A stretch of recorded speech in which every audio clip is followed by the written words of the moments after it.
شبكه التمويلات دي محمد جمال هلال. على سبيل المثال في اعلامي بره اسمه معتز مطر.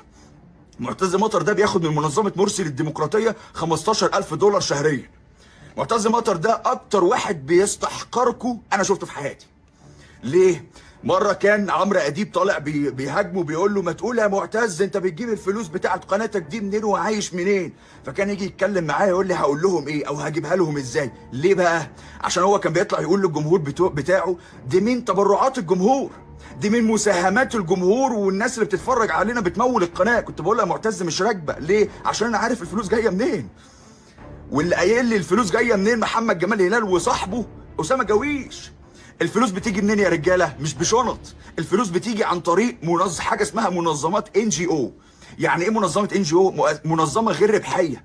منظمه غير ربحيه دي مش بتدفع ضرائب، المعلن عنها انها بتكون للاعمال الخيريه وللحاجات المجيده والحميده والكلام الفاضي ده. يعني بيتم تمويلها من اجهزه مخابرات الدول اللي بيتم انشائها فيه، سواء في امريكا بيتم تمويلها من جهاز مخابرات هناك، بريطانيا بيتم تمويلها من جهاز مخابرات، تركيا تمويلها نفس الكلام، جهاز المخابرات هو اللي بيمول الكلام ده. المهم علي بيحكوا بيقول ان هو جاله تهديدات من الMI6 ان هو يقطع كلام وما يتكلمش تاني، والا هينزلوا ياخدوه من مصر، او على الاقل ياخدوا الملفات اللي معاه دي كلها. بس طبعا هو قال لك انا على ارض مصر ومش فارق معايا، وانا اصلا واخد عافيه